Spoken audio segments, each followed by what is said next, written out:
Ja, nu ska vi prata om försoning och förlåtelse. På andra sidan förlåtelsen heter en bok som tar sin början hösten 1996. Då träffas två unga människor. Hon är 16, bor på Island. Han är utbytesstudent och kommer dit från Australien. De blir kära och en kväll blir hon full och han våldtar henne. Det här berättar hon inte för någon, men bär det här inom sig genom åren. Och så småningom tar hon kontakt med honom många år senare och försöker förstå och försonas med sig själv. Och det har blivit en bok och nu reser de runt och pratar om det här och jag mötte dem. Här är de. Welcome to my show. Thordis Elva, du pratar svenska. Ja, det gör jag. Tack så mycket. Och Tom Stranger who speaks English from Australia. Thank you. So we will of course use English here. This is a very unusual book. På andra sidan förlåtelsen, on the other side of forgiveness, is it the English title? South of Forgiveness is the English title. Because it's quite unusual that you hear this kind of story. It starts very early. You are at what age in Iceland? 16. 16, and you are? I was 18. You were 18. And this is, you had a relationship, you were very young, and there was a Christmas party, is that so? Yes, correct. So what do you, Tom, remember from that Christmas party? I remember being excited beforehand, putting on my best clothes, drinking alcohol with another exchange student. I remember meeting Thordis at the front door of the ball. Didn't you know her before? Yes, we'd been in a relationship for 1 month. Yeah, because you had a relationship. Correct. We had a typical teenage romance. When Thordis arrived, I recognised that she'd also been drinking because she was giggling and a bit unsure on her feet. I remember a crowded dance floor and being tapped on the shoulder and being told that she was unwell and in the bathrooms. I remember being with her in the bathrooms and she was sick and vomiting. I'd been around some drinking at high school parties. I underestimated how drunk she was and thought I could and should take her home. I ignored the advice of the hosts there, asking if she needed medical help. Because now you think she did need medical help at the time? Yeah, I thought it was my responsibility and maybe minimised how. Were you drunk as well? I'd been drinking. I wouldn't say I was drunk. I took her home in a taxi. I carried her inside and then I undressed her. And what I next did changed both of our lives. There is no other word for it than rape. I didn't ask for consent and sort of just didn't give it to me. And trying to understand my mind space and re-inhabit where I was walking into that dark room. There was an attitude that when a boy goes out partying with his girlfriend, he's entitled to sex. There was sexual urges and there was a selfishness and putting my needs. Do you remember, because it's many years ago, how you felt the day after? I remember a heaviness. I didn't have any physical symptoms and I had an unconscious refusal to remember the night before and to understand that what I did was so hurtful and sexually violent. Thordis, what do you remember? Because you were quite drunk, as the story is told. Right. Well, as Tom described, I was very ill. It was my first time drinking rum. And I spent the night drifting in and out of consciousness and vomiting in the bathrooms. And I remember a sense of frustration because I was incapacitated. I couldn't move a limb or utter a word. So there was a relief when he came to kind of rescue me from that situation. And again, a frustration that I couldn't thank him or be in any kind of control of the situation. So those feelings turned to a very sharp horror and disappointment when we got home and he proceeded to undress me and have his way with me without my consent. That was a very deep emotional and physical pain. So what do you remember what you felt when the next day? Yeah, well, it was, again, just very deep emotional and physical pain and a lack of understanding, because we had been in a fairly typical teenage romance that was consensual up until that point. But I was a 16-year-old kid with misconceptions about what sexual violence was and what perpetrators were. Did you tell anybody? I didn't. This was 20 years ago, so I guess the notion about what sexual violence is was very underdeveloped. So I had my notions about it from the movies and from TV, where it's often like an unknown armed assailant that lurks in an alleyway, but that didn't fit my ideas of my boyfriend that had done this to me in my own bed. So it took me a long time to put together the image of what had happened and realize that it was violence. But you did continue your relationship, didn't you, after that? No, it ended. You did continue 6 months or something after? No, I broke off the relationship a couple of days later.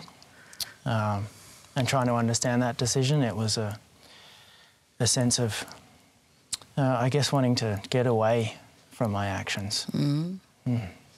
Yeah, we didn't meet afterwards and we didn't talk about this event. The first thing that happened after the violence was that we went our separate ways. Because I thought you went back to Iceland and you continued to your relationship. No, during my exchange the next year. In the 6 months following, I saw Thordis a number of times at the school, but we didn't address that night, and I certainly didn't own up to my because you were still there. Yes.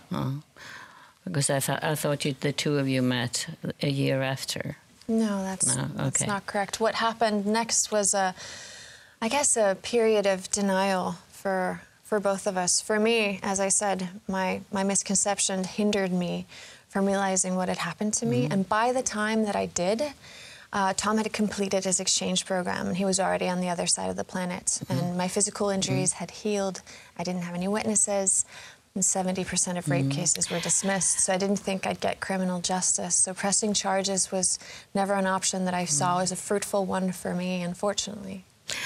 This story happens all the time. Young people are telling this story all over again.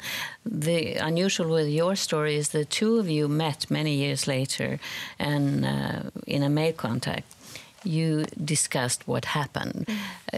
When you were contacted by Thordis, was that so? Yes. What did you think about when you got the first mail? Yeah, it was a shock. Thordis detailed the events of that night and chronologically walked me back through what she'd suffered and survived and the effects of my actions and what I did. There was a horror at relearning that. There was a pain in understanding that I was capable of this and that I did this. And Thordis spoke about going through a process and having me understand my actions. And then to not reply and to not say anything and to deny my actions, I thought would have created more pain. I thought the right thing to do was to ask where to next. And just continue. Yeah, there was that what you thought? Yeah, that. Because the memories came back. Yes. And did you feel guilt, or what did you feel? Yeah, certainly. There was a guilt. There was a shame, a self-hatred, a self-pity. Was it better for you to have this conversation, male conversation? Did it help you at all? I think it was necessary. I think I was in a state of denial for a long time. I think to go through this with Thordis and to have that dialogue for 8 years worth of emailing was certainly important. In what way did it help you? I think I'd suppressed memories. I'd run away from this for a long time. I didn't have a good relationship with myself, and not that I asked sympathy for that. It was a case of this was something that Thordis had put forth, and I thought it was necessary to... Did you have anybody to talk to? I didn't. I think therapy, if you went to therapy, just to try to work with these memories and what you your guilt and everything? I didn't speak to anyone. Only you didn't speak to anyone? Not for a long time. It was only this male conversation that you had. Correct. Mm-hmm.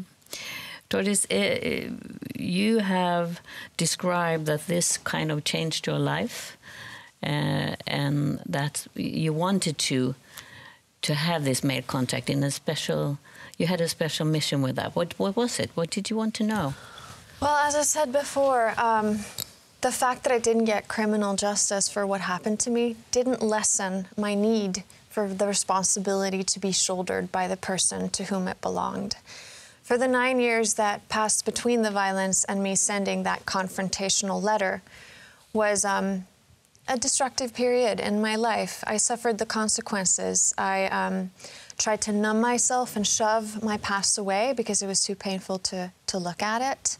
I had a lot of anger in me, so I tried to fill my schedule around the clock with activities. I became a very effective overachiever, but I also had destructive coping mechanisms, various ways of harming myself, basically. So I needed to put a full stop to that and rid myself of the self-blame and shame that I wrongfully shouldered. Did it change your situation? It did. Finding my voice this way, stating what had happened to me and stating that it was his burden to carry, not mine, was an act of self-empowerment for me. And it was, I guess, my alternative to the justice that I didn't get in the criminal sense. But I am very much in favor of a criminal justice system, and I wouldn't want people to think that I'm preaching impunity in any way. Actually, we did address the fact that Tom also felt that he would have, should have served time for what he did. But by that time, when he had shouldered responsibility and we'd started this analysis, the statute of limitations had passed, so that wasn't an option, unfortunately. You wrote the book, is that so? I am a main author of the book, yes. What do you feel going around telling this story that you tried to hide or to deny? What do you feel sitting like this? Yeah, there's never a comfort or an ease, and nor should there be. I want to make it clear that I'm not profiting from the book, and I'm not looking to benefit my profile or get any kind of praise for this. I simply want to speak to my part and my responsibility in a very plain and factual way. I hope it serves as a lesson to others about the pain you cause when committing sexual violence. When you look back at this, what kind of lesson do you learn and do you want to tell other people, other young men in your situation? Yeah, I mean, not to make too much of my own processes, but certainly I do want to make it clear that this has an immense effect on another person's life, that this is something that should naturally be taken responsibility for. And I'm not advocating that perpetrators make contact with survivors or someone they've subjected to sexual violence, but there was lessons for me in that I needed to understand the effects of my choices, not before that night and not since I've had an inclination to do anything like this, but it's important to own this and to integrate it with my If person. you have asked for help, both of you, directly after, would that have helped you? Because now you kept silent, both you, and would that have helped you, Tom? Yeah, I mean, it would have been good, I guess, for both of us to not have an elongated period. Someone to have me understand, to have me recognise the effects would have been beneficial. And was it the same thing with you? If the two of you had talked together with somebody, maybe a therapist? Do you mean with Tom? I don't think that survivors are in any way dependent on their perpetrators for any kind of emotional release at all. I think the most important thing for survivors is to have their hurt acknowledged. And that can be, as you say, a therapist, it can be a family member. But the silence around this issue is what harms survivors the most.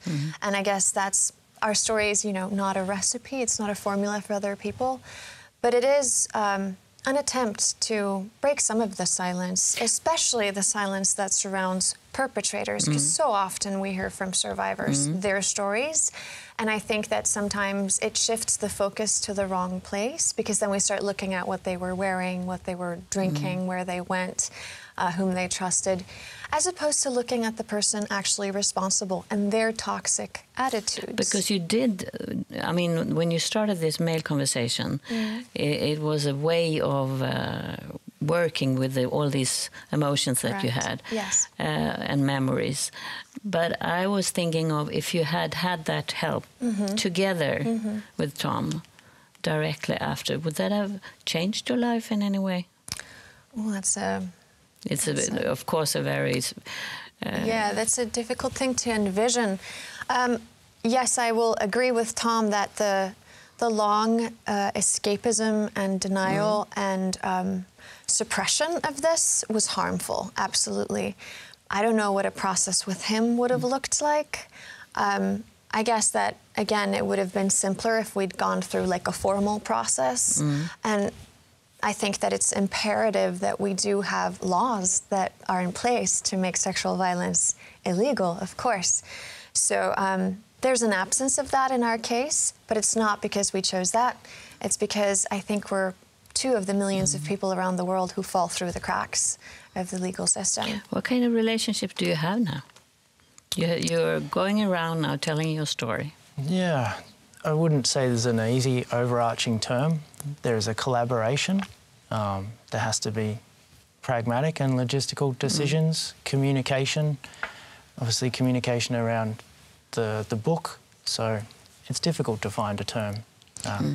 But there's a mutual trust in what we're trying to achieve. We're hoping to make a more inclusive conversation that puts the focus where it should be, on uprooting some of the damaging attitudes around this all too common issue. Because it's true that it's very rare that it is very often I'm sitting here with women or young women in the same situation as you were. And with the men, it's quite rare. Yeah, I mean, I'm part of a minority population of men who've committed sexual violence against their partners. I would like for one of the results of contributing it's just a story of 2 people, but in putting it out into a public conversation, I hope it does raise questions. What it do even to men? Yeah, I've had some really powerful conversations with men since going public, which has affirmed that there is a desire to speak to this and to have these uncomfortable conversations and to have the tools to speak to it. I've also had my actions reduced in some circles, saying I was 18, I was drinking, she was your girlfriend. So that proves to me that we still have a ways to go in this conversation. Thank you so much for being my guests, and it's an important conversation and debate, very much so. And it's unusual that the 2 of you are here as you are now. Thank you. The honor was mine. Thank you. En viktig bok på andra sidan, Förlåtelsen, handlar om att läka och försonas inom sig själv.